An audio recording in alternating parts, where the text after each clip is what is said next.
الرحمن عزیز طلبہ و طالبات، محترم والدین، السلام علیکم۔ بچوں کی تربیت کے حوالے سے جو ہماری گفتگو کا سلسلہ جاری ہے، اس سلسلے میں آج ہماری گفتگو کا موضوع ہے کہ کیا والدین کو اپنے بچوں کی روزمرہ سرگرمیوں پر نظر رکھنی چاہیے۔ تو دوستو، بچوں کی اچھی اور بہترین تربیت کے لیے والدین کو ان کی روزمرہ کی سرگرمیوں پر نظر رکھنے کی ضرورت ہے۔ انہیں علم ہونا چاہیے کہ ہمارے بچے گھر کے اندر اور گھر کے باہر ان کی کیا مصروفیات ہیں۔ اکثر والدین بچوں پر اعتماد کرتے ہوئے بچوں اتنا اعتماد کر لیتے ہیں کہ ان کو اتنی آزادی دے دیتے ہیں کہ ان کو ان کی سرگرمیوں کے بارے میں علم ہی نہیں ہوتا۔ انہیں پتہ ہی نہیں ہوتا کہ ہمارے بچے گھر کے اندر کیا کر رہے ہیں اور گھر سے باہر کیا کر رہے ہیں۔ اور اسی وجہ سے بچے جو ہے وہ برائی کی طرف مائل ہو جاتے ہیں، ان کا ذہن جو ہے وہ برائی کی طرف چلا جاتا ہے۔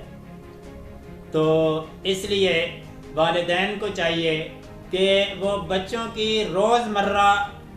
کی مصروفیات جو ہیں ان پر نظر رکھیں۔ اگر بچوں کا الگ کمرہ ہے تو والدین کو چاہیے کہ وہ گاہے بگاہے اس کمرے کا چکر لگائیں، اس کمرے کا جائزہ لیں کہ ہمارے بچے جو ہے ان کے زیر استعمال چیزیں جو ہے ان کو غیر محسوس کی ہوئے، بچوں کو احساس نہ ہو، بچوں کو محسوس نہ ہو کہ ہمارے والدین جو ہے وہ ہمیں چیک کر رہے ہیں یا ہماری چیزوں کو چیک کر رہے ہیں۔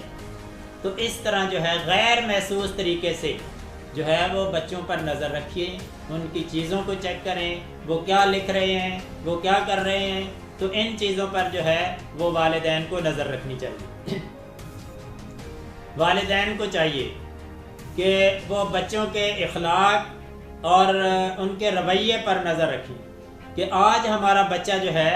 اس نے ہمارے ساتھ کیا رویہ اختیار کیا ہے، اس کا اخلاق جو ہے وہ کیسا چل رہا ہے، وہ ہمارے ساتھ بات کیسے کر رہا ہے، اور کیا وہ بد اخلاقی کا مظاہرہ تو نہیں کر رہا، یا ہر بات پر غصے سے بات تو نہیں کرتا۔ تو یہ چیزیں جو ہے ان پر نظر رکھنی چاہیے اور اس کی وجہ بھی معلوم کرنی چاہیے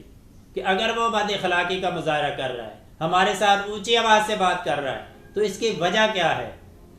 اس کی وجہ کو جان کر تو ان کی اصلاح کرنی چاہیے، ان کو الگ بٹھا کے سمجھانا چاہیے۔ اسی طرح والدین کو چاہیے کہ اگر وہ ان کے بچے الگ کمرے میں سوتے ہیں تو انہیں سونے کے لیے اس وقت تک بستر پر جانے کی اجازت نہ دیں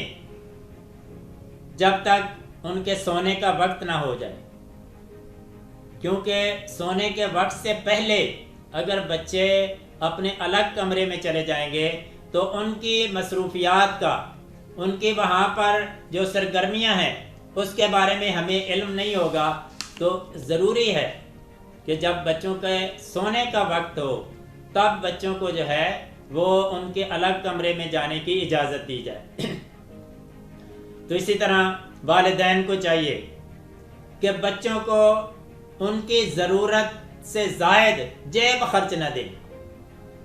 اور جتنے پیسے ان کو دیے جائیں اس پر بھی نظر رکھی جائے کہ وہ پیسے کہاں خرچ کیے ہیں۔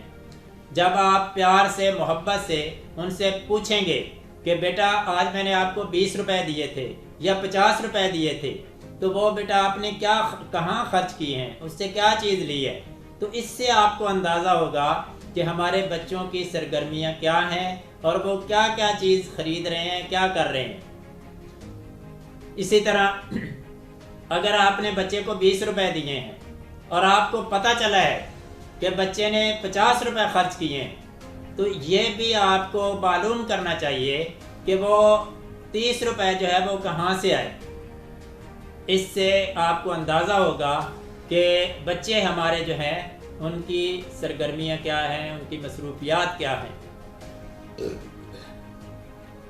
اسی طرح والدین، پہلی بات تو یہ ہے کہ بچوں کو موبائل استعمال کرنے کے لیے دینا ہی نہیں چاہیے، اور اگر تعلیمی ضروریات کے پیش نظر یا بامر مجبوری بچوں کو فون استعمال کرنے کے لیے دے دیا گیا ہے تو پھر والدین کو نظر رکھنی چاہیے کہ ہمارے بچے جو ہے وہ موبائل پر کیا سرگرمیاں کر رہے ہیں، کس سے بات چیت کر رہے ہیں، کس موبائل جو ہے وہ اس کا کیا استعمال کر رہے ہیں۔ تو جب آپ کے سامنے وہ بات کریں گے تو آپ کو علم ہوگا کہ اپنے دوستوں سے، اپنے عزیزوں سے وہ کیا بات کر رہے ہیں، وہ موبائل کو کس طریقے سے استعمال کر رہے ہیں۔ تو اس طرح بچے جو ہے وہ غلط فون کا استعمال جو ہے اس سے پرہیز کریں گے۔ تو دوستو، اسی طرح والدہ کو بھی چاہیے کہ وہ اپنی بیٹیوں پر ان کی اخلاقی تربیت کے پیش نظر ان کی سرگرمیوں پر گہری نظر رکھیں، انہیں تنہا اپنی دوستوں، اپنی سہیلیوں کے ساتھ مارکیٹ جانے کی اجازت نہ دیں، اور اگر کوئی چیز خریدنی ہے تو والدہ جو ہے وہ اپنی بچیوں کے ساتھ خود بازار جائیں، خود مارکیٹ جائیں، تاکہ ان کو پتہ چلے کہ ہماری بچیاں جو ہے وہ کیا چیز خرید رہی ہیں، کیا پرچیز کر رہی ہیں۔ تو دوستو، ان تجاویز پر عمل کر کے ہم اپنے بچوں کی بہتر تربیت کرنے میں کامیاب ہو سکتے ہیں۔